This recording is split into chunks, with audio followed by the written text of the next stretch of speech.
The broadcast is now starting. All attendees are in listen-only mode. Thank you for joining us for today's webinar, Shortline Safety Institute's Ask the Assessors Safety and Safety Culture, brought to you by the Shortline Safety Institute and the American Shortline and Regional Railroad Association. My name is Michelle Malsky, and I am the Safety Programs Manager here for the Shortline Safety Institute. Before we begin, I would like to take this opportunity to remind all of our guests and presenters to please mute or silence your phones during this presentation. This presentation will be recorded, and we will make the recording available to all participants after this webinar. If you missed something or would like to watch this webinar again, you may go back and review this webinar on our website, www.shortlinesafety.org, under the Webinars tab on the home menu. To ensure quality audio for this recording, we have placed all attendees on mute at this time. You will only be able to hear our presenters speaking. If you have questions during the presentation, you may use the questions bar on your screen to type in your inquiries. We will dedicate time at the end of this presentation to read through all submitted questions at the end and provide time for our presenters to answer. Now for today's webinar, I would like to introduce our panelists. J.R. Sampson, the lead safety culture assessor, Mike Long, the senior safety and operations manager for the Shortline Safety Institute, and Robert Lee, the safety culture assessor. The team is on the line with me now, and so I'll turn it over to Mr. Sampson to get us started. Mr. Sampson, the show is yours. Good afternoon. The next slide, please. During the conversation today, we're going to review these three items that we have on the screen. We're going to look at the safety culture assessors experience that we have had so far out in the field working with various railroads. We're also going to review a number of commonly asked questions that we receive from time to time regarding safety culture assessments. And then we are going to open the program for questions and answers for the online participants. So if you have any questions, you can present those and we will discuss them toward the end of the show. Next panel, yes. A little about myself. My name is J.R. Sampson. I've spent 41 years now, I guess, in the rail industry. It's been a long time. I have since retired, however. I never stopped working yet. I began in 1976 with the Missouri Pacific Railroad as a brakeman, and I have worked about every position there is known to man other than general managers. I never went into that side of the railroad, but I've worked as all trainman positions, superintendent, trainmaster, rules. I've served a long time on the General Code of Operating Rules Committee as vice chairman. I was vice president of a holding company that managed a number of short line railroads as well.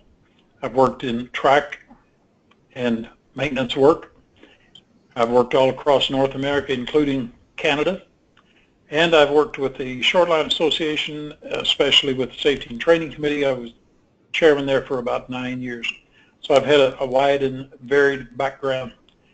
Since I retired in 2013, I've continued to work with the Shortline Safety Institute as a developer and as the assessor. And we also have with us Mr. Mike Long. Thanks, JR.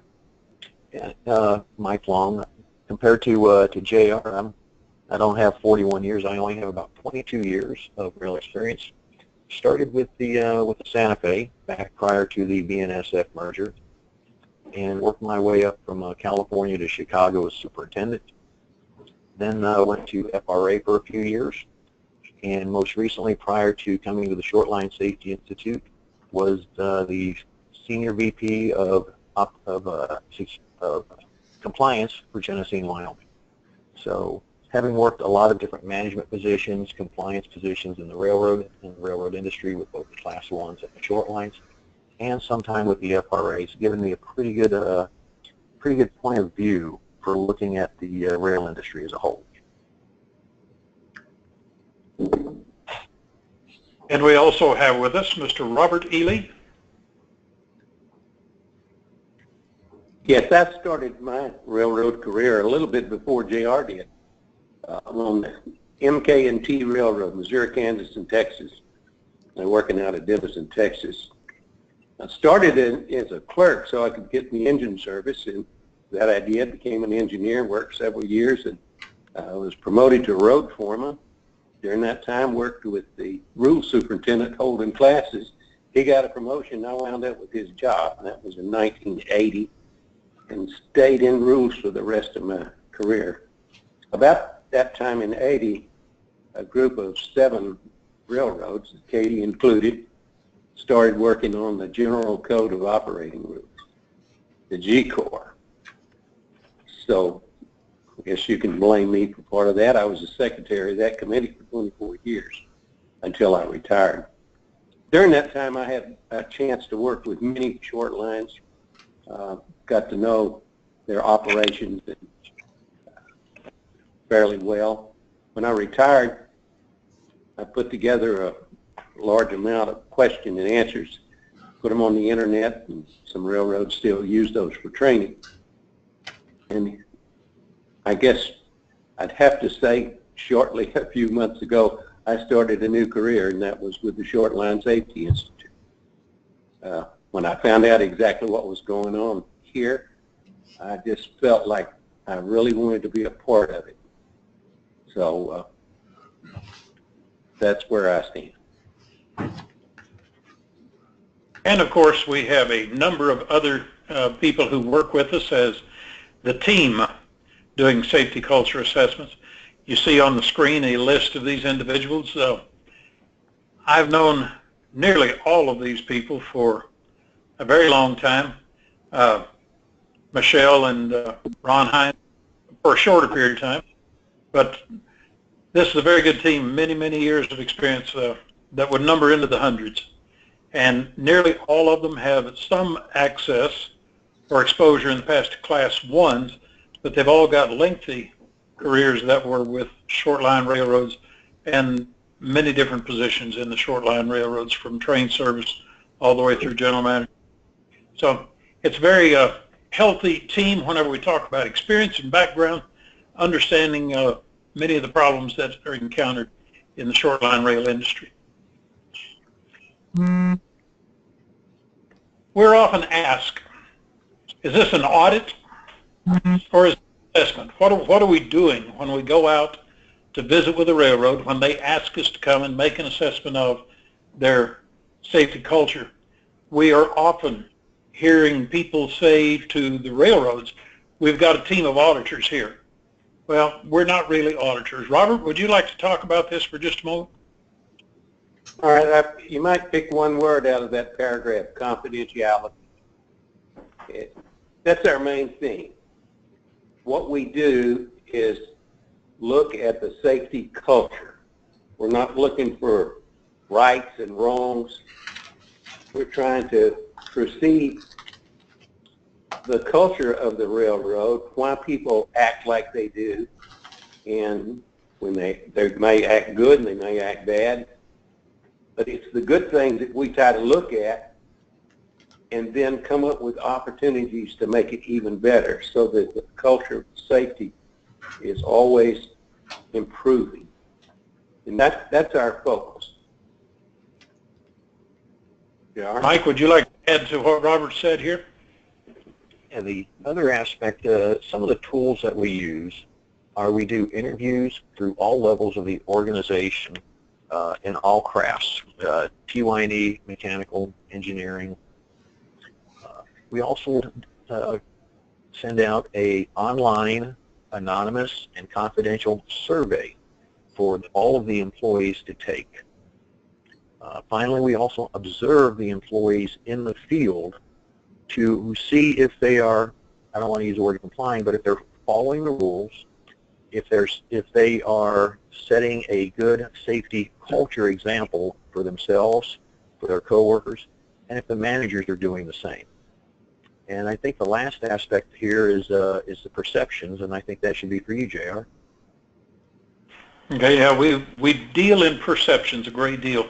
To give you a very grassroots example of the difference in an assessment and an audit, if I were doing an audit, let's say, on your railroad's engineer certification program, if I were auditing it, I would look at every word in your program.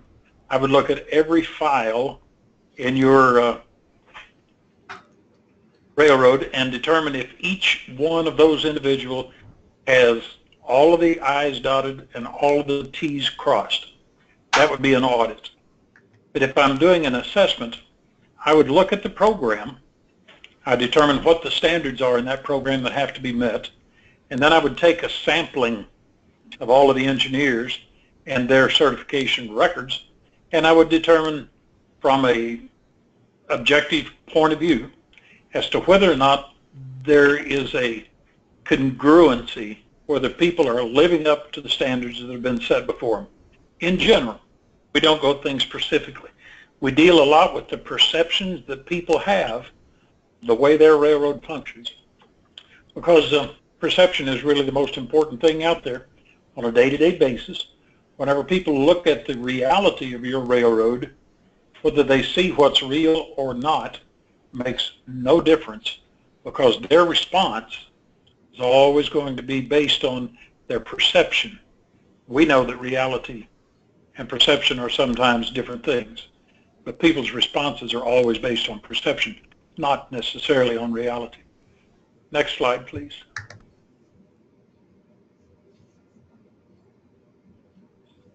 So often we find railroads that has a policy, but that policy is not followed. So folks would say, well, what do you do in that case?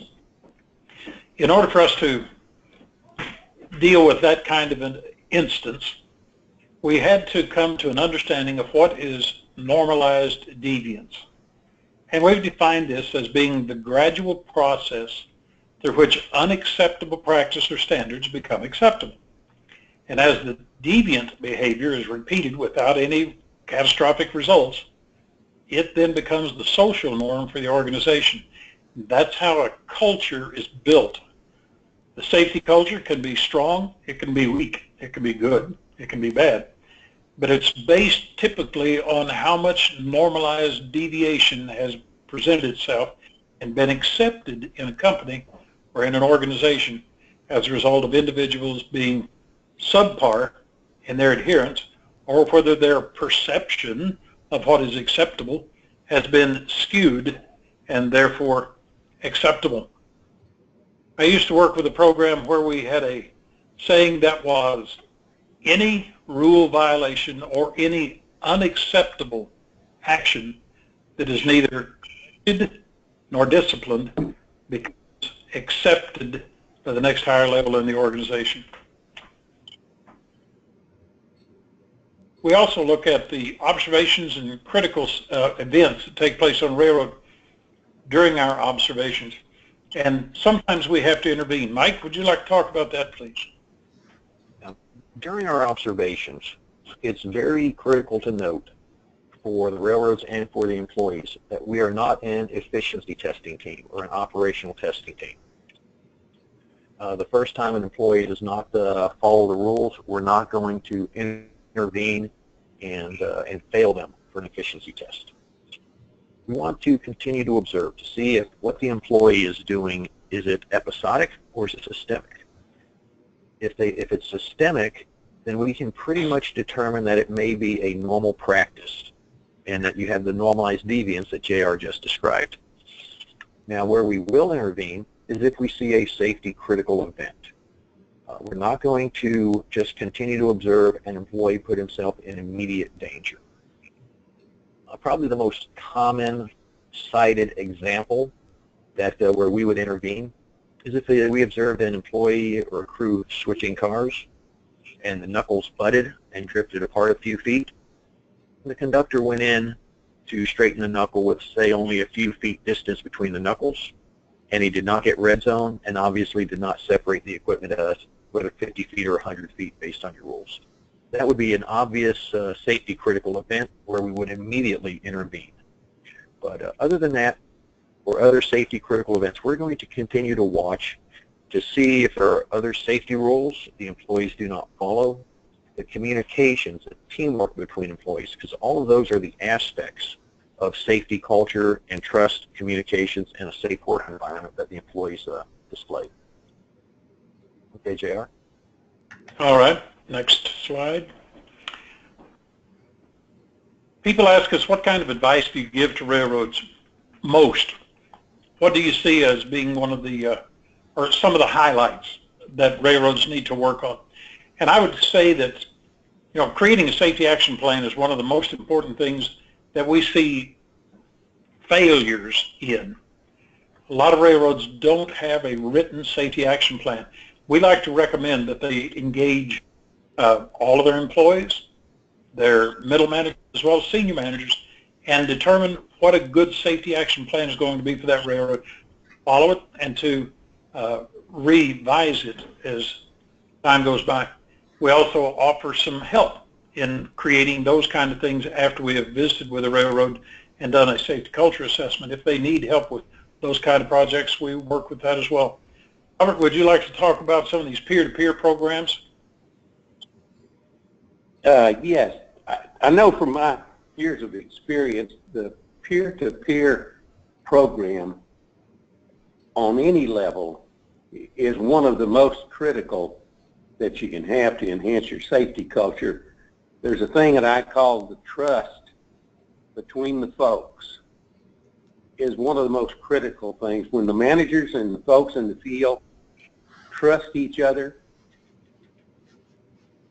then the safety culture is enhanced greatly. And the way to do that is to have a formal peer-to-peer program where intentionally you have the managers and the employees in the field work together. And then you have the folks in the field work with each other, those with more experience helping those with less experience. And when that is given as a program, the whole safety culture is improved. Yeah, we often point out to railroads that they have a great opportunity for improvement within their safety culture by creating or enhancing their peer-to-peer programs. It leads into training the trainer to some extent, having mentoring programs. These all work together with peer-to-peer programs, and having knowledgeable and willing trainers in the field so that when someone has a deficiency in their understanding or ability to perform a task, they can get help with it right away. But also that comes into the leadership. Mike, talk a little bit about what kind of opportunities we see for leadership training programs for new managers. All too often in the short lines that we have conducted assessments on, the manager, the supervisor, the first level supervisor, whether you use the term train master, yard manager, whatever term, there's someone, they came from the ranks, they were a conductor, engineer, that showed some creativity, showed some leadership skills, and now they've become a supervisor. They may have been given some technical training, how to use a computer, the billing process with customers, how to plan and schedule locomotives, but giving them actual leadership training, communication training to work with employees, setting goals, setting timelines. That's a type of training that is oftentimes lacking in the railroads we look at. They find a good conductor, and I'm just using that as an example. They find a good conductor, make him the train master, teach him how to use a computer to make switch lists and assign the cars and call the computer and call the customers. But that's really about it. They're leaving the soft skills, which are oftentimes the hard skills to learn, to the side. So teaching that young employee communications, how to deal with conflict, how to provide feedback, positive and negative, how to set a timeline. That's where we see a lot of opportunities for young new managers. And in addition to that, the last bullet points you see on your screen in front of you, this may be the area where there is the biggest opportunity for improvement in most railroads as well as organizations of all kinds. Whenever we find our supervisors are really good with their people, or if they're not so good with their people, we end up covering them up so much with office work that they never get a chance to go out and see the people that actually perform the work. So increasing the presence in the field by the supervisors as well as the upper management in any organization those people being out in the field, being seen in the field, demonstrating that they know the rules and they know how to follow rules, that they can set an example for everyone out there, is probably one of the strongest contributions that management and supervision in any short line railroad can make to its overall team of workers. Next slide. One of the really good things about going to various railroads and visiting with them is we get to see a lot of really good things at work.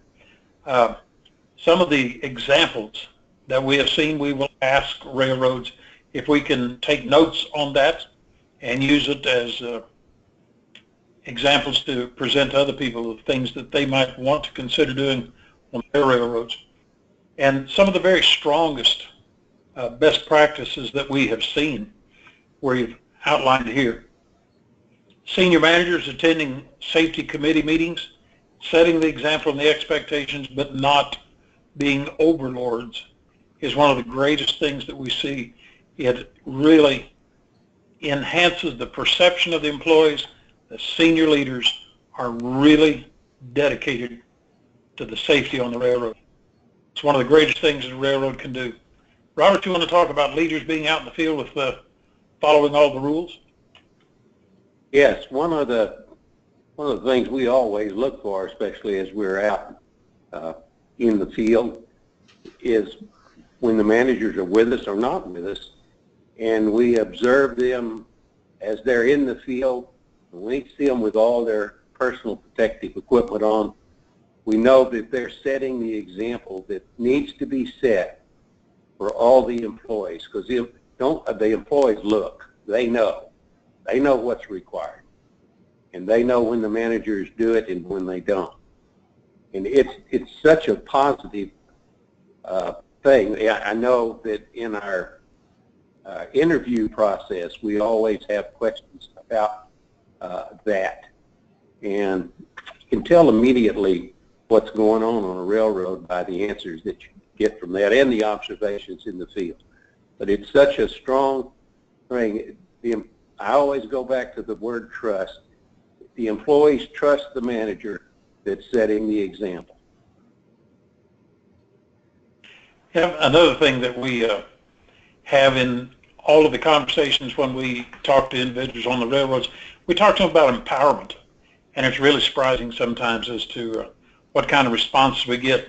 Mike, have you experienced some interesting events whenever you talk about empowerment?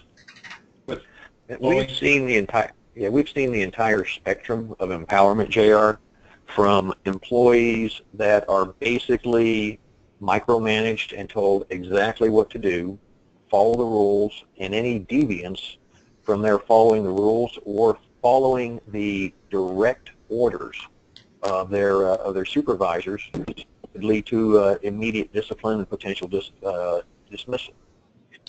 Recently, we conducted assessment on a railroad where the empowerment and the confidence of every employee was exceptional, was exemplary. Every employee we spoke to, from employees that merely had a few months on the railroad to almost 30 years, stated universally that if they saw an unsafe action up to and including stopping a train or not servicing a customer, they could immediately call, for lack of a better term, a safety timeout, stop the movement, review it, make sure it was safe, and they could do it without any fear of reprisal or retaliation. Seeing it at that level was really exhilarating to us, and showing us that there are railroads out there that can fully empower their employees and still get the job done. There's a number of examples of other things that we have seen railroads do that is just absolutely terrific in building a good, strong safety culture. I visited with a railroad quite some time ago that only had about 8 or 9 employees in the entire railroad, and it was a mom and pop operation. They all went to work at the same time in the morning, and they all got to quit about the same time in the afternoon. But on that railroad, they all met together every morning for about 15 to 20 minutes. Each work group talked about the things they were going to do that day, and the other work groups present had an opportunity to pitch in with comments or advice as to how they might do their jobs more safely. And I'm talking about trained service people talking with maintenance way talking with mechanical, all of them talking with management. It was a real strong organization where everyone knew pretty much what everybody else was going to be doing during the day, but they met every day before they went to work. We could go on with examples all day, but we don't have that much time. Next slide. We also see some things that are not so good. Some of the things that we have seen that we would discourage other railroads from doing. And we see these things, we try to give you a statement in a positive way. But for example, the bullet that says railroads could improve on following up with employees about safety concern resolutions. We often see railroads that are very responsive when an employee comes and talks to them about a safety concern that they have. Now, they may have a formal reporting policy, they may have a procedure. Often they're not followed. Typically what we see is employees that feel comfortable enough with management that they just go in and tell them what's wrong. Management typically takes it to heart and does something about it right away. But they don't always go back to that employee and tell them what was done. Sometimes the employee sees that it was corrected and it's just done and over with. But sometimes the employee doesn't see anything happen and they don't know why. The company may have a real good excuse or reason. I don't want to use excuse. They may have a real good reason for not getting something taken care of immediately. But that needs to be explained to the workforce so that people know it wasn't just overlooked and set aside. So that kind of thing, we see it's not a real favorable thing, and it does lead to improper perceptions. We have one assessor that likes to tell railroads, you're doing good stuff. Make sure you get credit for it. You do something right, tell everybody. We also see problems with discipline policies sometimes. Mike, could you address that just a little? Some of the things that we see that are not so good. The discipline policies, it's oftentimes the railroad will have a discipline policy, and quite often they are progressive, very well laid out, but the implementation or how the discipline is applied varies widely based on the business volumes. It's not uncommon to hear employees say, well, if we're busy, you can literally break any rule and you won't even get a wrist slap. But if the volumes are down, the same rule that you we got a wrist slap on 6 months ago, you or another employee could get 5 or 10 days off. Additionally, not only is the two based on business, but many small railroads are family-oriented or family-run, and we have heard of favoritism with relatives. One is a manager, one is an employee. Every time that happens, that is going back to the word trust that Robert and JR used earlier. It's eroding the trust in the railroad leadership. So it may be difficult to discipline a person when business is high, or if you have a personal relationship with that person, but the rest of the railroad, every employee knows what you do or what you don't do.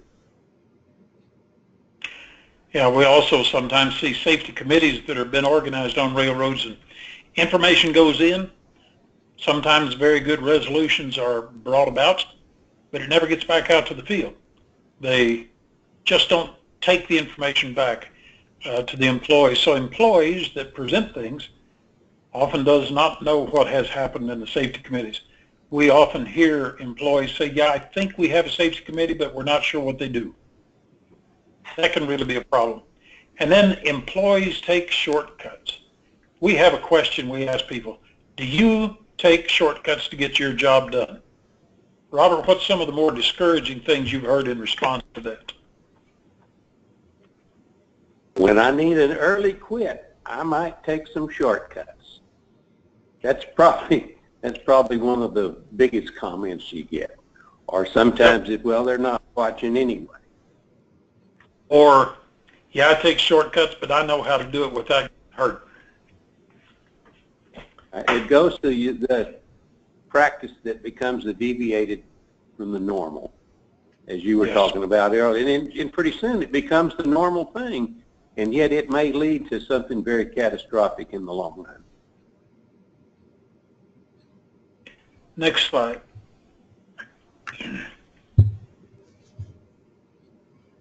Whenever we have visited with the railroad and gone through the assessment process, after we give them a report out as we're leaving, we ask them to give us thoughts on the process.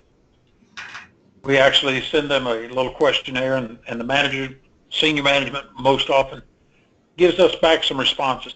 So we'd like to share with you now some of the responses that we have heard from railroads where we've done actual assessments. We asked them, would you recommend this assessment process to other railroads, and please explain. Mike, what do you hear back from them?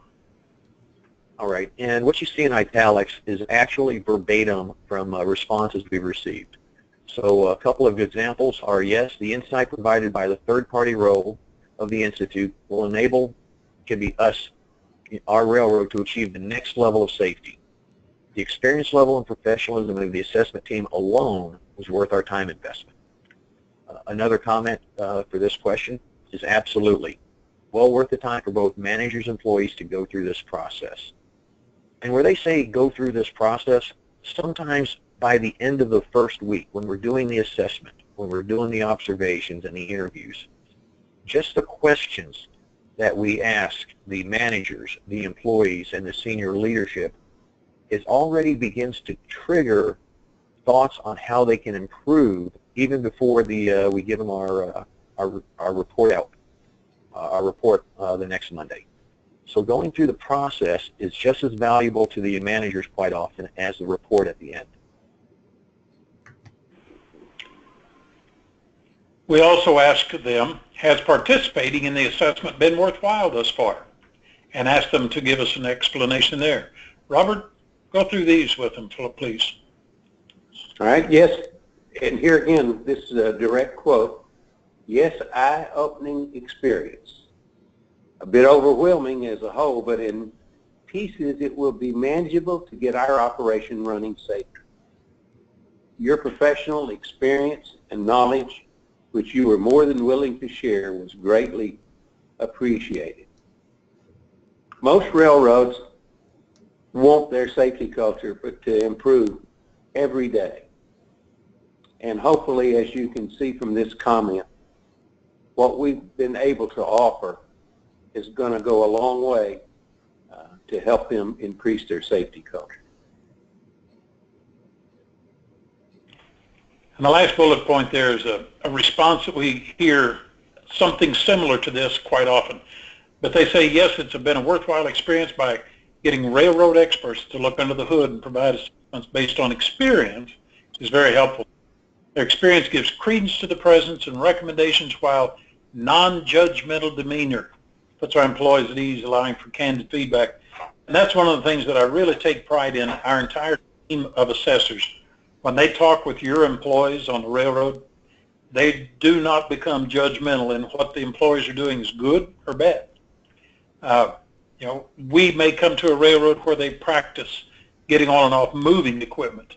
We may see a railroad practice stopping all movement before they get on or off. Whenever we talk to employees, we don't make any judgment as to whether their policy is good or bad. And if we hear individuals say, yeah, but we've got this policy and I sometimes do it this way, you know, we don't necessarily say, well, you shouldn't ought to be doing that. We take that as an indicator as to what their perception of the company's expectations are. Now, as Mike pointed out earlier, if we see someone putting themselves in a life-critical situation, we will intervene and say, you're going to get hurt badly if you continue that, and we will ask them to stop. But we normally don't make any judgmental statements whatsoever when we're on a railroad. In fact, before we do an assessment on a railroad, we ask that railroad's agreement that during the assessment process there will be no punitive measures taken for anything that we see or that's brought out as occurring during the assessment process. Next slide.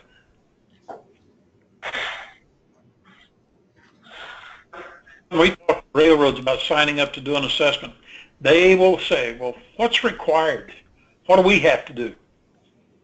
And what is required from the railroad is a time and resource commitment.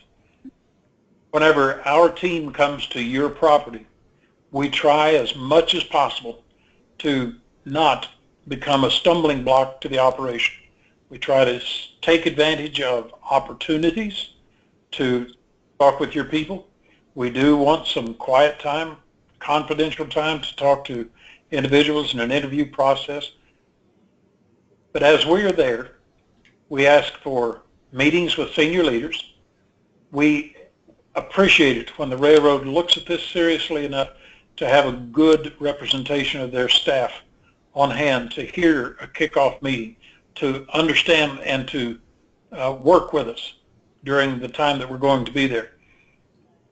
So interviews with senior leaders, managers, employees, field observations, other reviews that we do, we prefer 1 or 2 employees who are non-management to accompany our people if we need to be accompanied on the property while we're out looking. We don't want to put any unnecessary stress, however, on the operations. And railroad needs to have a willingness to initiate and sustain changes that are necessary in order to improve their safety culture. If you want to talk about this last bullet, the cost and the dedication that we really expect from the railroads. Okay, JR. And when we do a railroad, say, under about 35 employees, we'll normally have 2, maybe 3 assessors performing the assessment. And that's a week. So that cost could be anywhere between $15,000 to $25,000 that we, the Institute, are footing the bill. Again, we are funded from a grant from Congress. So this is the value that we're trying to bring to your railroads. We're committing our resources to help you, but we also want your commitment and some commitment and cooperation from you. Cooperation with our team during and prior to the assessment is essential. We will work with you to schedule interviews to minimize disruptions, to schedule field observations, again, to minimize any kind of disruptions of switching, whether in the yard or spotting or pulling customers. But what we're looking for is the other cooperation is going forward. Once the assessment is over, once we've given you the report, is your continued focus on improving safety. Looking at some of the opportunities that we have provided you and taking those opportunities to heart, working with the employees to implement them and make your railroad even safer. That's the next level or the next step in the cooperation that we're looking for. Next slide, please.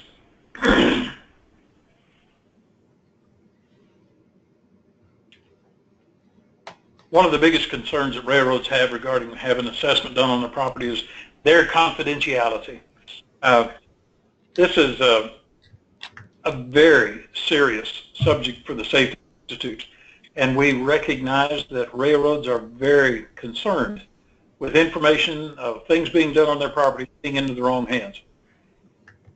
Whenever we do an assessment, we have yet to find a railroad, with maybe 1 or 2 exceptions, that have been anything but completely willing to let us look at, talk to, ask questions about anything that we ask, anything that we want to look at, because they understand that we are going to maintain an absolute confidentiality regarding anything that's there. No one finds out.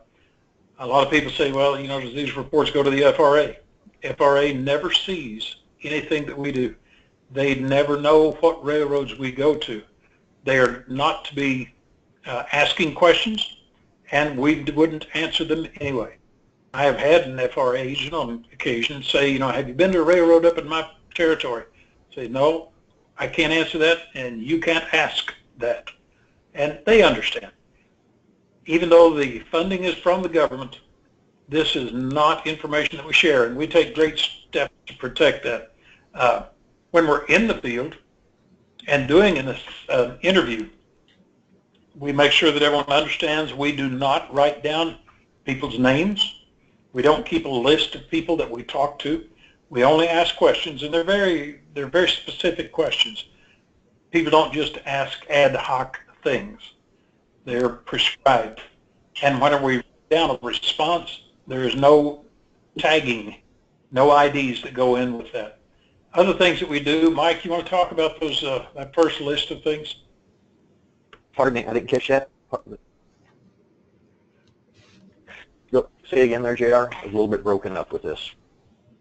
How do you go about making sure that a railroad's identity is not revealed? We have several, I think that should be the next slide. No, the pseudonyms. Okay. There's a couple areas that we do. First off, in no report or no document that is presented or produced based on the assessment does it ever have the railroad's name or its official initials on it. What we have is a computer-generated pseudonym of 4 letters that is assigned to the railroad. And that is the only means of identification of the railroad on both the final written report and the survey report that is provided during the report out meeting. So if somehow that report fell out of your pocket and fell on the front page or front steps of the New York Times, they would not have any idea which railroad it was talking about. In all of our interviews, we never write an employee's name down or in any other identifiable terms. We don't even write verbatim what they say, because oftentimes employees, whether managers or laborers, may have certain sayings that are identifiable to them. So we do an aggregation of the information we get. All of that is to protect the identity. And that protection is at 2 levels. One, it's at the employee level, for the employee being able to speak freely and the railroad not being able to identify him or her. And at the other level, it's for the railroad. It's for the railroad's anonymity and confidentiality, protecting it from whether FRA or other organizations or outside institutions. Very good. And as the assessors are on the property, of course, we take our computers, we take notes, we type out various things, information that we've gathered, data that we collect. Robert, how many railroads' notes do you have stored on your personal computer? It looks like a circle. I think it's 0. Yes, it's 0. And all of the assessors are the same way. Whenever we take the notes during the time that we are on a property, and those materials are then put in aggregates, and we write a single report, that report and all of the notes that lead up to it are eradicated. We get rid of them. We delete everything. There's nothing left to identify anything that's done at that railroad. In regard to the survey, the University of Connecticut administers a survey through an online project, and that information goes into their computers only for the purpose of analyzation, but they don't know which railroad it comes from. They too get just a pseudonym, 4-letter initial that stands for a project, and whenever they send out the invitation to the survey, individuals on that railroad log in, they create their own password, and the only reason they even create a password is to show that they know where numbers need to come from, so they've actually seen the invitation and they're on the right property. Whenever they send that information in, no one at the University of Connecticut even looks at all of that materials and keeps it. They put it together in an aggregate as well. It becomes a project, but they don't know what company, what organization, even what part of the country that comes from. And once it's done, all of that material is also done away with. Next slide. So we are ready for questions. Michelle, are you prepared to present this? Yes, at this time, it looks like you guys have answered all these questions so well that we actually don't have any questions at the moment. So we'll just give the participants that are online right now just a few seconds. If you have any questions, please type them into the questions bar now. We will read them live and be able to answer them. All right, looks like we're getting one right now. It's a question we get quite frequently. Is this PowerPoint going to be available later? Yes, this will be on our website. All of our webinars are recorded. They are free, and if you missed anything today or would like to watch or rewatch something, you are more than welcome to go to our website later this week, and it will be posted, and you can rewatch it at your convenience. Good question. Thank you for that. Well, it doesn't look like we're getting anything else in. So that covers all the questions for today. If you think of any additional questions or issues that you'd like to discuss directly with any of our presenters, you may contact us directly. The contact information is now listed on this slide. If you'd like to provide any feedback or suggested topics for future webinar presentations, please feel free to contact me, Michelle Malsky, or Sabrina Weiss, the Vice President of Education for the ASLRA directly. Our contact information is also listed below on your screen. So with that, stay tuned for us for more information for our next webinar at the end of this month, February 28th at 2 p.m. And that will be, again, talking about NARS, non-accidental releases, with 2 FRA safety specialists. So be sure to join us for that and ask your questions there. Thank you again for joining us, and please make it a safe day. Thank you guys, and have a good one.